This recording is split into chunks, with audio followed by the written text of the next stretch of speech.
কোনো রকম কাটাকাটির ঝামেলা ছাড়াই আজ তৈরি করে দেখাবো মোচার রেসিপি।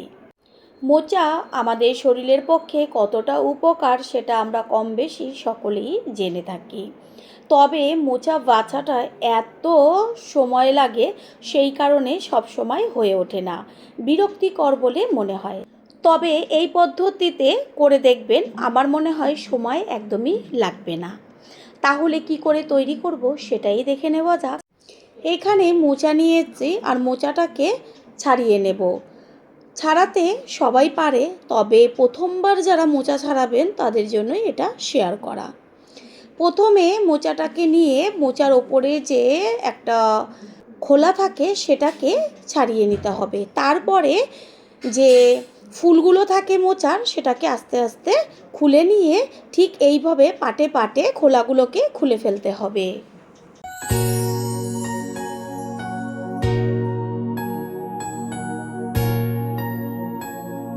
মোচার থেকে ফুলগুলোকে ছাড়িয়ে নিয়েছি। এবার একটা করে ফুল ধরে তারপর ফুলের ভেতরে দেখবেন একটা শক্ত ডাঁটি মতো থাকে, ওইটাকে ফেলে আর নিচের দিকে বেশ একদম পাতলা একটা আঁশের মতন শক্ত থাকে, ওই দুটোকে বেছে ফেলে দিতে হবে। আর যে ফুলের ভেতরে যে ডাঁটিগুলো থাকবে ওইগুলো নরম, সেগুলো ফেলতে হয় না।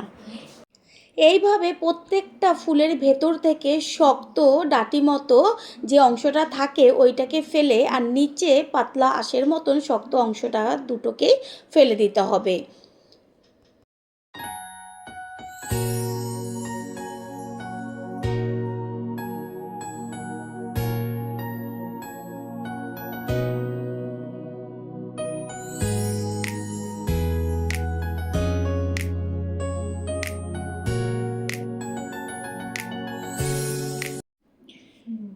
এইভাবে সমস্ত ফুলগুলো বেছে নিয়ে ফিরে আসছি।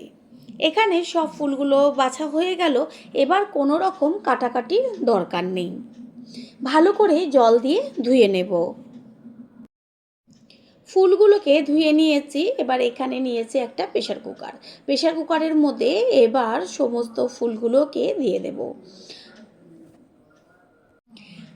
কালারের জন্য হলুদ গুঁড়ো, পরিমাণ মতন জল আর হচ্ছে লবণ। এগুলোকে একটু জলের সাথে মিশিয়ে নিয়ে তারপরে প্রেশারের ঢাকনাটা আটকে দেব।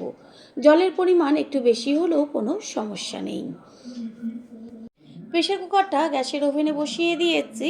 এবার হাই ফ্লেম করে 3টে সিটি দিয়ে নেব। ঠিক এইভাবে 3টে সিটি দিয়ে নিয়েছি। এবার গ্যাসটা অফ করে প্রেশার কুকারটা ঠান্ডা করে নেব। প্রেশার কুকার ঠান্ডা করে ঢাকনাটা খুলে এবার একটা বড় ঝাঁকির মধ্যে সম্পূর্ণ সিদ্ধ করে নেওয়া মোচাটাকে ঢেলে দিয়েছি। জলটা বেরিয়ে যাবে আর ঠান্ডা হওয়ার পরে জলটাকে ফেলে দিয়ে তারপরে একটা পাত্রে তুলে নেব।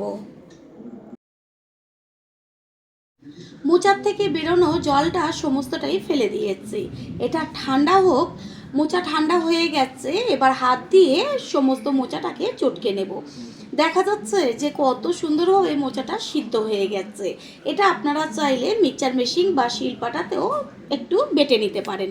তবে এত সুন্দর সিদ্ধ হয়েছে, আমি সম্পূর্ণ মোচাটাই হাত দিয়ে চটকে নেব। দেখাই গেল যে কোনো রকম কাটাকাটির ঝামেলা ছাড়া কত সুন্দরভাবে মোচা রান্না করা হয়ে যাবে। ঠিক এইভাবে সম্পূর্ণ মোচাটাকে ভালো করে চটকে নেব। এটা দেখে কেউ বলবে না যে মোচা কোনো রকম কেটে নেওয়ার ঝামেলা ছাড়াই এত সুন্দরভাবে তৈরি হয়ে গেল। এখানে একটা ছোট বাটি নিয়েছি আর তার মধ্যে দিয়েছি জল। জলের মধ্যে দিয়ে দিচ্ছি 1 চা চামচ পরিমাণ জিরের গুঁড়ো, 1 চা চামচ পরিমাণ ধনের গুঁড়ো, কালারের জন্য হলুদ গুঁড়ো, হাফ চা চামচের থেকেও কম পরিমাণ কাশ্মীরি লঙ্কার গুঁড়ো। তারপর চামচ দিয়ে ভালো করে জলের সাথে গুলে কিছুক্ষণ রেখে দেব। এতে কি হবে, মশলার গন্ধটাও ভালো হবে আর রান্নার টেস্টও আসবে। গ্যাসের ওভেনে কড়াইটা বসিয়ে দিয়ে তার মধ্যে দিয়ে দিচ্ছি সর্ষের তেল। তেল গরম হয়ে গেছে। গ্যাসের ফ্লেম লোতে রেখে দিয়ে দিচ্ছি হাফ চা চামচ পরিমাণ হলুদ গুঁড়ো। তেলের মধ্যে হলুদ গুঁড়োটা মিশিয়ে দেব ছোট ছোট করে কেটে নেওয়া আলু।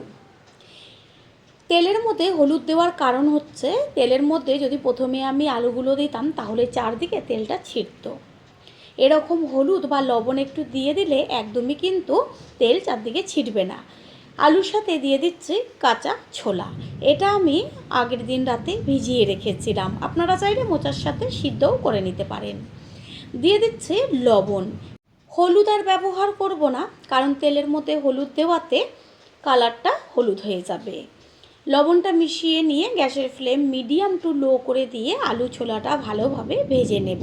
এমনভাবে ভাজতে হবে যেন ভাজাতে আলু সুন্দরভাবে সিদ্ধ হয়ে যায়, যেহেতু মোচা তো খুব ভালোভাবে সিদ্ধ রয়েছে।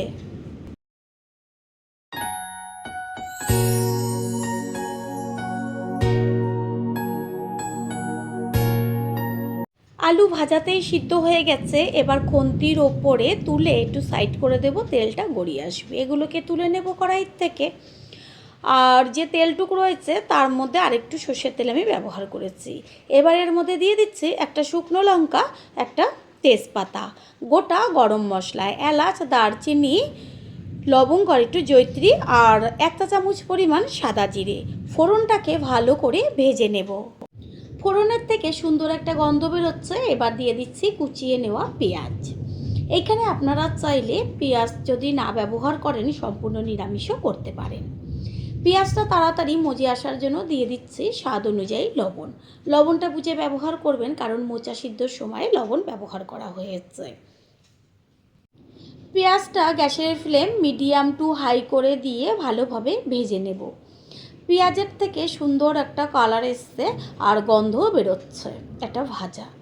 এই পর্যায়ে দিয়ে দিচ্ছি 2 চা চামচ পরিমাণ রসুনের পেস্ট, আর দেব ঝালের জন্য কাঁচা লঙ্কার পেস্ট। এখানে আপনারা চাইলে কাঁচা লঙ্কাটা চিড়েও দিতে পারেন, ঝাল যে যেমন খাবেন সেই অনুযায়ী ব্যবহার করবেন। এবার কাঁচা লঙ্কার পেস্ট আর রসুনের পেস্ট ভালো করে পেঁয়াজের সাথে মিশিয়ে নিয়ে গ্যাসের ফ্লেম লোতে রেখে ভেজে নেব। রসুনের খুব সুন্দর একটা ভাজা গন্ধ বেরোচ্ছে। এই পর্যায়ে এর মধ্যে দিয়ে দিচ্ছে 1 চা চামচ পরিমাণ আদার পেস্ট। আদার পেস্টটাকে মিশিয়ে নেব, আর একইভাবে আদাটাকেও ভেজে নেব। আপনারা হয়তো বলতেই পারেন যে একেবারেই তো রসুন আদার পেস্টটা দিয়ে দিতে পারত। প্রত্যেকটা মশলারই একটা আলাদা আলাদা ফ্লেভার থাকে। আদা রসুনের বেশ ভাজা গন্ধ বেরোচ্ছে। এই পর্যায়ে এর মধ্যে দিয়ে দিচ্ছি কুচিয়ে নেওয়া টমেটো। একবারে সব মশলা দিয়ে রান্না করার পর যে টেস্টটা আসে, আর মশলাটা ভিন্ন ভিন্নভাবে একটু সময় নিয়ে যদি কষিয়ে নেওয়া হয়, সেই রান্নার টেস্ট সম্পূর্ণ আলাদা, তবে মশলা একই।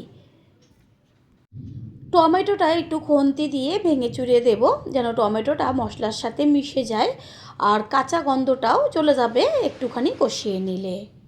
টমেটোটা গলে গেছে। এই পর্যায়ে এর মধ্যে দিয়ে দিচ্ছি ওই যে জলের মধ্যে জিরে, ধনে আর হলুদ গুঁড়ো, লঙ্কার গুঁড়োটা মিশিয়ে রেখেছিলাম, সেই মিশিয়ে নেওয়া জলটা। এবার মশলাটা ভালোভাবে কষাতে হবে। প্রথমেই যদি ওই জিরের গুঁড়ো আর ধনের গুঁড়োটা একসাথে দেওয়া হতো, তাহলে কালারটা এত দারুণ আসতো না। দিয়ে দেব 1 চা চামচ পরিমাণ মিট মশলা। মিট মশলাটাকেও মিশিয়ে নেব।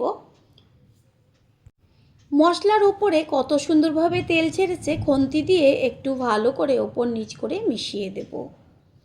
মশলার থেকে সুন্দর গন্ধ বেরোচ্ছে, মশলাটা কষানো হয়ে গেছে। এই পর্যায়ে এর মধ্যে দিয়ে দেব ওই যে সিদ্ধ করে রেখেছিলাম মোচা, সেই মোচা।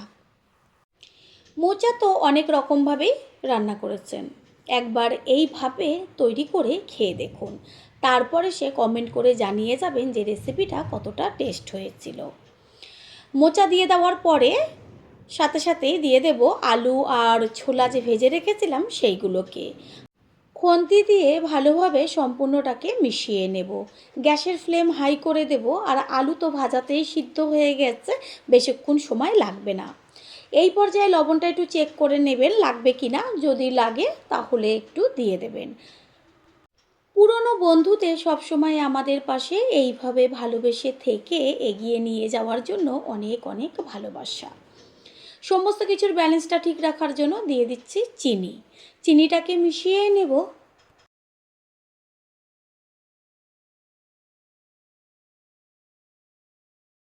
প্রথমবার যারা আমাদের চ্যানেল ভিজিট করছেন তাদের আন্তরিক শুভেচ্ছা ও অনেক ভালোবাসা। আমাদের রেসিপিগুলো যদি ভালো লেগে থাকে সাবস্ক্রাইব করে দেওয়ার অনুরোধ রইল ও পাশে থাকা বেল আইকনে ক্লিক করলে পরবর্তী ভিডিওগুলো সবার আগে আপনাদের কাছে পৌঁছে যাবে।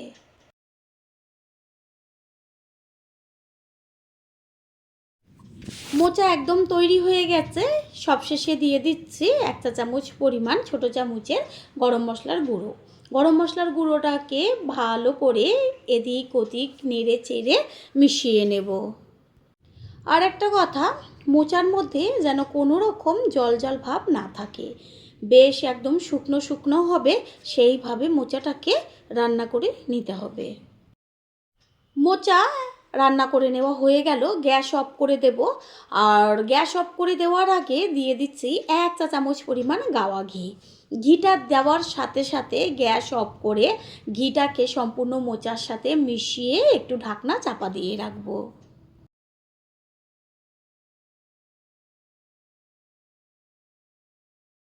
একটু বাদে ফিরে এসে কড়াইয়ের ঢাকনাটা সরিয়ে দিয়ে সম্পূর্ণ লুকটা দেখিয়ে দিচ্ছি।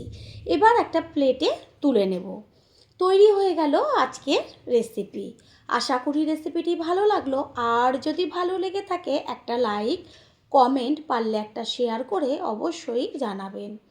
আপনাদের দেওয়া একটা লাইক ও লাইকের পাশে থাকা হাইপ আর একটা শেয়ার আমাদের কাছে অনেক অনেক গুরুত্বপূর্ণ। All friend, thanks for watching my video.